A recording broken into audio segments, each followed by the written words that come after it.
Hi everyone.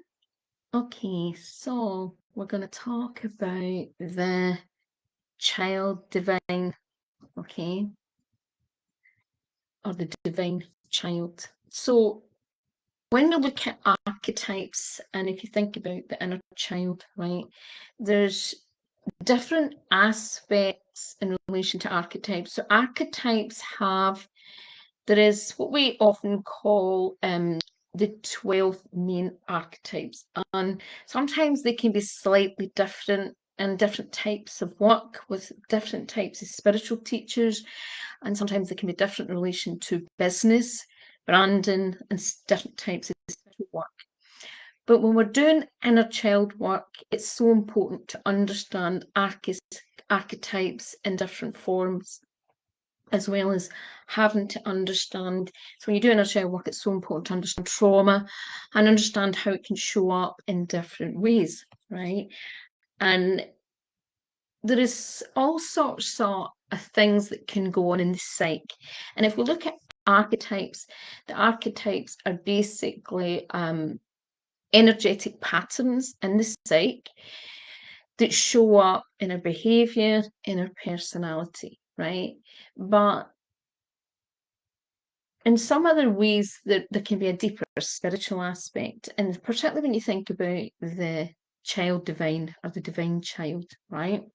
So the divine child can be aspects of what we call the magical child, and also the innocent child and the eternal child. But the divine child is our connection to God, our connection to divinity, our connection to light, right, in its light aspect. And if you think about a child, for example, that has divinity that shines through, there tends to be purity, innocence, but it's like there's something more. There's that God spark. There's a God spark within them, right? Now, one of the things that I notice when I work, particularly with healers and therapists and coaches and spiritual business owners, that many of them are actually disconnected from the divine. They are spiritual seekers, spiritual explorers. They can be alchemists, all different types of archetypes, and have a mission, and even be very intuitive, very psychic, very mystical. But you can feel it. There's a disconnection from the divinity. Now, we all can have disconnection, and there can be it can show up in different ways in different areas. But I want to ask you if you feel connected to God in its light, or what you would perceive as the light, as the highest aspect of the universe, right? Do you feel as if you are connected to your God spark, right? And they can show up in different ways. And sometimes that's also, I do believe that when people have that disconnection, they can also struggle with things like spiritual discernment. So, for example, when one of the things that the easiest way to explain it is, we all interpret things, and we all see things differently, and sometimes it also depends on our own type of intuitive gifts and the way that we see energy. So I often see energy visually, right? And when I'm working with people, it's like I see energetic patterns, right? And sometimes those energetic patterns, for example, can come through when we're talking about brands. It's quite interesting. I start seeing colours and I start seeing all sorts of things. Also, sometimes when I'm working with people, I kind of almost see, it's almost like I get a sense visually and energetically. I feel and sense what how they're connected.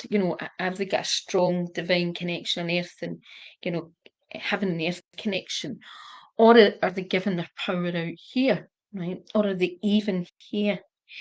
And you'd be surprised that people that even are highly psychic and highly medium are still not got a really good connection. They might have a connection to certain realms, but they're channeled their God connection and their heaven and earth connection and the divine connection is very distorted. And I remember going through a period in my own life where I felt as if my channel was, I could only explain, and some people kind of laughed at how I described it.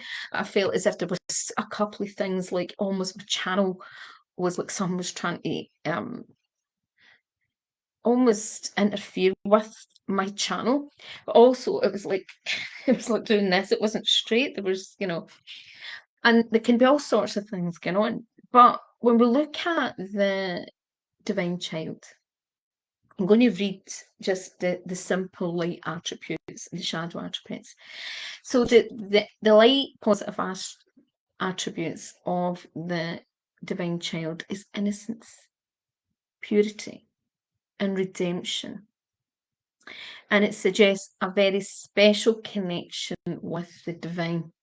Now, if you have a special connection with something and a clear connection with something, it's very easy to channel that.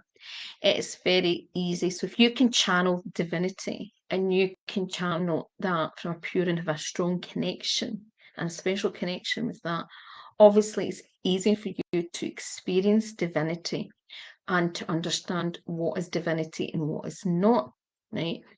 And child that has a strong, strong connection to the divine,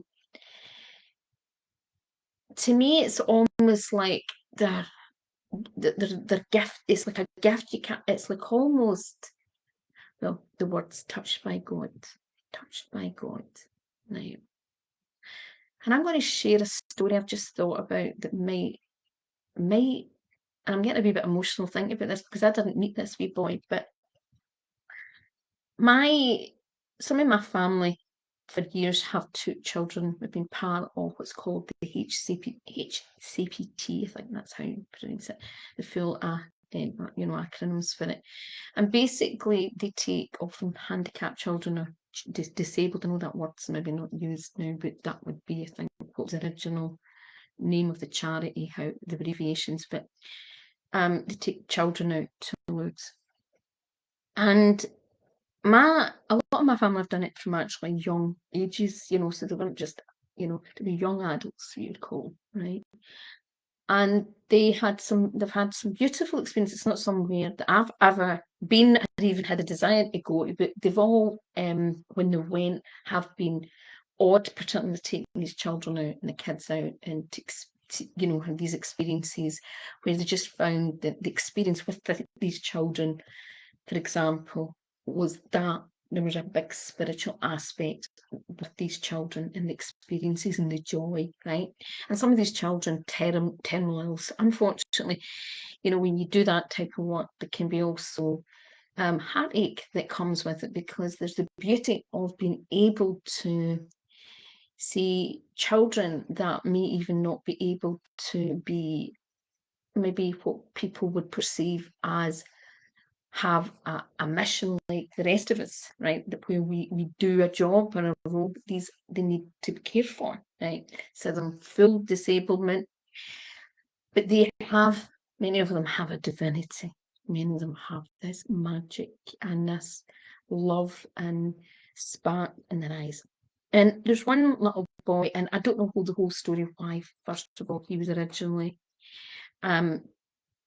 taken out, because sometimes nowadays a lot of the kids go out to Lourdes for all different reasons. Some of them go out because they have family members that are ill. They've went maybe through trauma. They've went through some other difficulty, and they're given that support and they go out. So it's not all to do with just children that are ill or sick or terminally ill, right? But there was one young boy that my brother was to look after, and he was a little boy that would go out and do all sorts of things with other children and raise money. He would go out and he'd go out and sing, and I think he played the guitar. 100% that, but I know that he'd go out, and I think it was busking type thing, to raise money, and he was always doing for other people. And this wee boy ended up dying. I'm sure it was a brain tumour. He was quite young, and my brother was quite heartbroken about it because he formed a very close bond. But this wee boy, Aaron, had a powerful, I mean, you know, when people talked about him, he had what you would call, he had a divine spark in him, right? He had the God spark. And some of the things that he said, even just before he died, he didn't even know that it was quite a, when he ended up with the brain tumour, it was something that happened very quickly.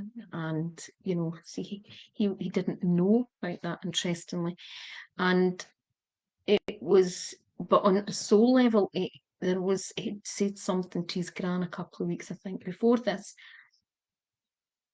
even though there was no conscious, you know, nobody had seen this diagnosis. And one of the things that he's made a big impact, and there's a charity now named after him. And, you know, anybody in my family that met him or knew of his family, you know, talked about what this, he was a special little boy. He had something magical and divine in him, and he was able to be an example of that divinity in life. In many ways, there was not that fear, there was this purity of the soul, and a purity. His channel was pure, so there was an untainted aspect.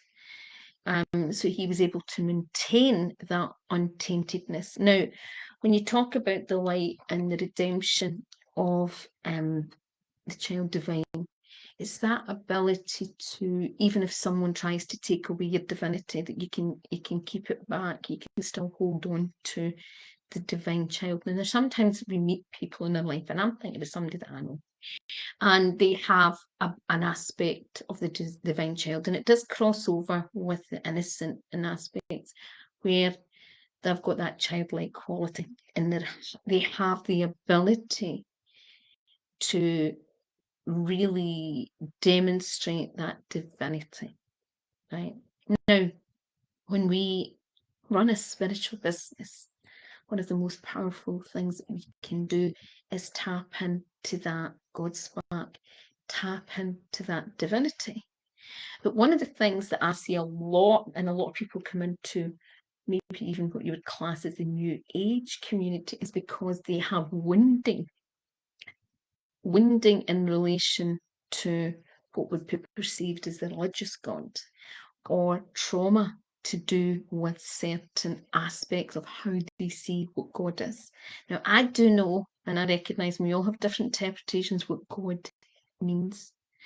But if we look at the light of the universe, are the created in the lightest form, right, in the purest form, in the most loving form, right, and the divinity within that, right, and the divinity within ourselves, that God spark that is in us, right. When we can tap into that, we're tapping into the divinity. But a lot of people are disconnected from that and have such deep wounds and deep trauma or deep detachment from that, and from, because they associate the God connection or the God spark with something else, with something distorted, with something darker, with something shadow element. It can be trauma that's not worked on. I do believe this is my belief, just to do with things that I've seen, that it can actually have, when the wounding is not clear, you know, when that's not healed and when it's not pure, it opens people up to other nefarious energies and lack of spiritual discernment, because the channel is not clear. It's not always the channel's not coming from the divine, and it's not coming from the purest aspect. So what happens is they're more open to giving their power over to other things that is not of the divine, that may appear as if, but it's not, right? And if you think about when a child comes into the world and they're coming in more as pure, right, and pure, and that God spark. It's like someone coming into the world completely clean. It's like buying. I'm just thinking, like buying something like white, fresh bedwear, right? And it comes out, you buy it, and it's completely white, and white linen or white coat or something, and it's completely, and if it's the best pure organic, you've got this purity and energy of that fabric, and it's coming in, it's spotless.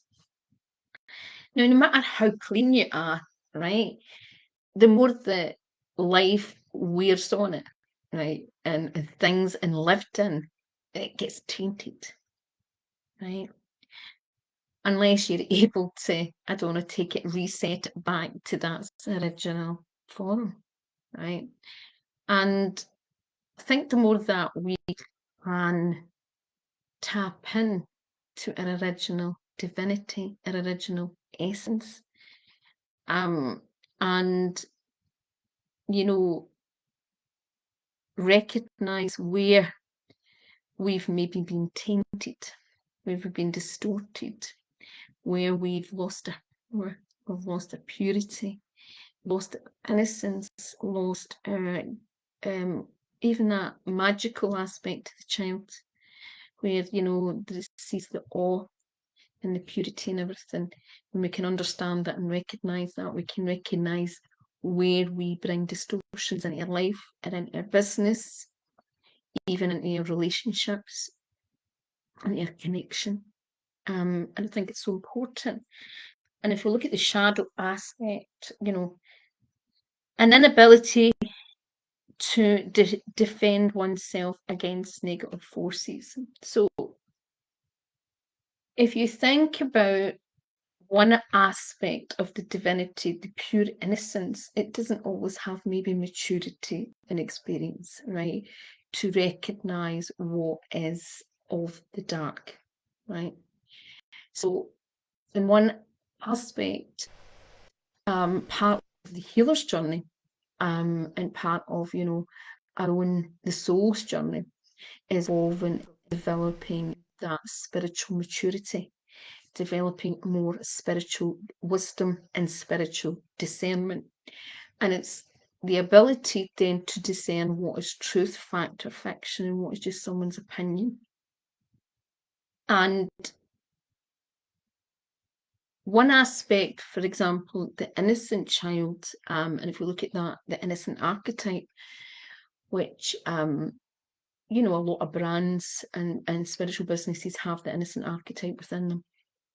The innocent archetype has the ability to have a close connection with the divine child, but it also can fall into a lack of spiritual discernment because it can be very naive, and sometimes it has a very simplistic view in life and business sometimes, and it strive for simplicity. It's childlike. The strive for childlike simplicity can mean that they want to, it's like the Pollyanna syndrome, where they want to see everything positive, which can be really good, and optimism, it can be a great energy for certain types of businesses. But what can mean is that it's also can link in with the eternal child. For example, I'm not trying to explain this a wee bit more, like the Peter Pan syndrome, where they don't want to grow up. So what happens is they lack that spiritual maturity and discernment, and it's not till they reach enlightenment, or more in the stages of enlightenment, that then they come from a different energy. So the shadow aspect of the divine child is the aspect of either not being able to defend oneself because you're just being childlike and want to stay like a baby and not want to spiritually grow up and spiritually mature and spiritually be more discerning. Now, one of the biggest, we're seeing a huge pivot in this area for anyone that's stuck in the kind of childlike elements of the innocent archetype over the last few years, having really to be pushed out their comfort zone because they've had to face a lot of how could you put this? They've had to grow up very quickly and recognize, so the things that they've tried to keep the inner child innocent, they've had to face a lot of things in the world and maybe about their own life where they've not wanted to grow up, or they've not wanted to, they've only wanted to see the purity and the innocence, right, and the divinity. And obviously when we're in the divine, it's also the dark, it's when you're in that God spark, it's also the polarity is very opposite. It's like one extreme to the other, right? So it's like an innocent child coming across evil. That's a big shock to the system. So the mature aspect in the divine child is but recognizing, is owning, is that the divine adult has the ability to channel and access and recognize that the God spark is there, and it can hold its power, it can hold its strength and its courage within the dark, right? And against, and understand also that the light and dark aspect within us all, right? The shadow element is would either, it's the inability to want to see that, right, or disconnection from it. So it's two polarities, either the disconnection from two sides to that, or the inability to defend oneself in the spiritual journey as a healer, or as a coach or a therapist, is, again, as I said, spiritual discernment. If you don't have good soul connection and you don't have good soul power, and you lack spiritual awareness and spiritual discernment, you can be living your spiritual life or your work through an illusion, right? Through disconnection. So, it's a powerful card to remind us at the moment, but it's a powerful card to understand that when we connect into divinity, we can stand in our power, particularly as we grow more in maturity and access that it can give us more strength and support, and can really help us get better guidance, spiritual guidance, instead of giving our power away to maybe guides that are not of the highest light, or maybe it's distorted, we're getting information. So if you think about how we all process information, for example, right? Every, for example, person that would regard themselves as psychic or medium or an intuitive or a channeler or a healer perceives that energy and that information differently, right?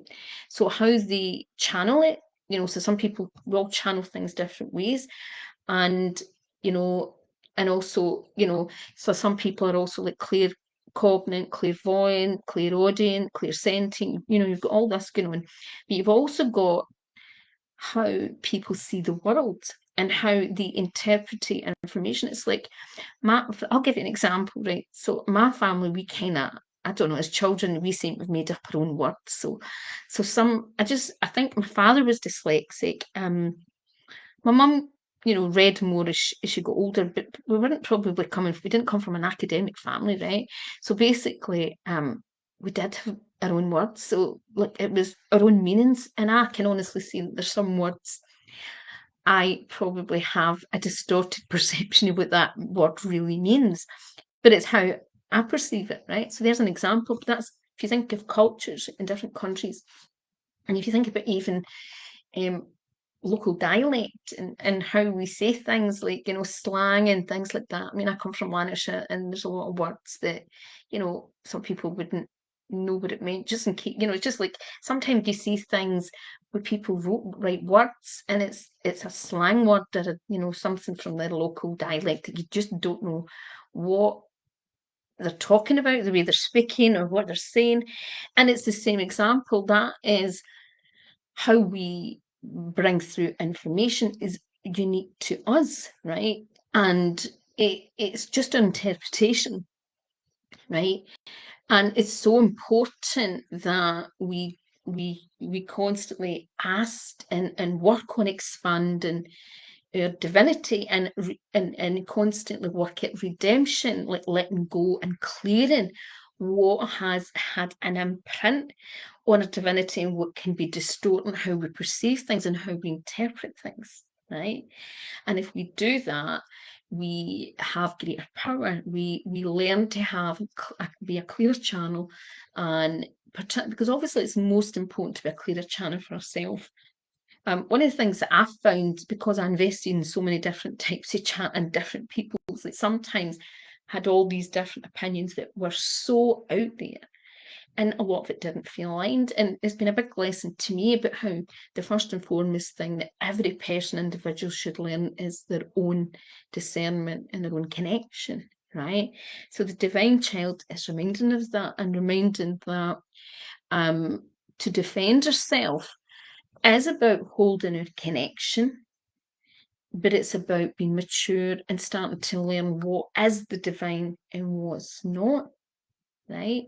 And also being able to be compassionate towards ourselves, because, when we, in the human form, we are, there's a part of us that are perfect, but there's aspects of the human aspect that comes in the shadow aspects and other aspects. Okay, so it's a really important thing that can help us, even in our business, connect back and say, look, so when you're doing something, you're deciding things about products, your services, your market, your branding, ask for guidance, connecting to the divine aspect within yourself, and recognize, where you may have distortions, where you are taking on anything it's not, or where it's just lack of spiritual wisdom, discernment. Because there's both. We have to live in this world at the moment, right? So we have to also see where some things may not be right for us, or there may be things that are not what they seem, that things may not be completely 100% truth or whatever. And of course, that's all, how could you say, that's all different in relation to different perspective. We all see things differently, but I think it's really, really important now. And it's a good reminder to help us recognize that I believe when we love our purpose, it's part of tapping into that divinity. Now, if you are, if this is an area that you struggle with, if you struggle with, for example, really aligning with your mission, really aligning with your purpose, or really recognizing what is your true gifts, because one of the biggest things that I see so much is spiritual businesses trying to build a business around their tools and their techniques instead of what their true purpose is, that, they're really neat gifts, right? Your tools and your techniques are just ways that you can help people achieve certain things and support them. But that doesn't mean that's the whole, your whole zone of genius, or what your mission is. Like, many people, for example, come in and study different forms of healing and therapy, but that doesn't, they end up maybe being a teacher, a mentor, a connector, an activator, a channeler. But there's also further definitions in that. It's not like what it was 30 years ago, where mostly 30 years ago when you either went to a healer, a coach, or a therapist. Nowadays, it's getting much more refined, because I believe that it's almost like the universe is telling us to get in a lane, and it's helping us niche down in a lane. So if this is an area you struggle with, I am running a step into your soul's mission. It's a 10-week coaching program, and I'm going to be sharing more information about this soon. And it's a coaching and healing program that will help you tap into and deepen your soul connection, expand and increase your soul power, increase your intuition, and also really unlock and access more of your, what you call, life and soul gifts, your life and soul purpose. Start to, identify more of your zones of genius, right? Things that You may not even have saw and things to get more clarity. And to help you also look at, I'll be using all through this aspects of archetypes to help you look at your superpower, right? Your superpower traits, right? And how you can really utilize this either in your business. It's also open for other people that didn't, that may have another career at the moment and are either, deciding that they maybe want to up level in their career or change, but they just feel that there's something not aligned and they feel that there's something more, right? And then it's all about, also the whole basis is then to help provide you with tools and strategies and soul connection to step in to your mission, step into your purpose. It's all about support me. And the reason that I've done it over 10 weeks is I've done loads of courses through the years. And one of the things that I've found is that many people psychologically just wanted to know their purpose and just wanted to get that bit out of the way. And then they just want to build their business and marketing. In many ways, they lack the how could you say discipline sometimes to really focus on their purpose first. I've spent, oh my God, I don't know how many courses. I mean, I was always someone naturally that could help other people with aspects of their purpose, my pals and things like that. But I was always fascinated by life purpose and soul purpose. So see the amount of courses that I've bought through the years, and I found that most just scratched the surface. They weren't teaching people to go deep enough. I mean, and even in the coaching industry, a lot of the questions that ask are, to me, very superficial. They don't go deep enough and they don't help the person. And in many ways, there's layers to this, right? And it has to be when someone is ready to go deeper. And if you really want to go deeper and you feel that you're on the cusp, that that you're ready to step up, really step up, you know that you need to step up, but you need some support, need more clarity, and also maybe need, just to feel more connected, to feel more strong within yourself. This course is for you, and it's going to start on Tuesday, the 8th of August, and it will run, how I plan to run it is, for example, Tuesday night, and it will run from 6:30 to 8:30. Now, it might change to 7 if, say, for example, everybody on the court that signs up then says, well, it's better for me at 7, I will run it to 7. But at the moment, I've got it as 6:30 to 8:30 UK time. So at the moment, that would be British summertime, right? And it runs for 10 weeks. But basically, so one evening, 1 week is the Tuesday evening. The second week, and it's alternate weeks, it'll be running from the 11:30 to 1:30. So each session is approximately 2 hours. And the reason I have it as approximately 2 hours is that I do deep dives to help you go deeper. We do some healing, and it's also extra support so everybody can get enough support within that period of time. So some of it, it might end at 1:45, but most of the time it knows it works for me. Tends to go over. And, obviously, as it nears the end, you don't have to stay for the full session, but it is 2 hours I like to give. I just think that sometimes 1 hour sessions don't help people get deep enough, right? So it's a mixture of things within the session. So as I said, that's over 10 weeks, and I will be sharing more about that soon. I'm just still updating and getting the landing page kind of a wee bit more clearer for that. Anyway, have a beautiful week, everyone.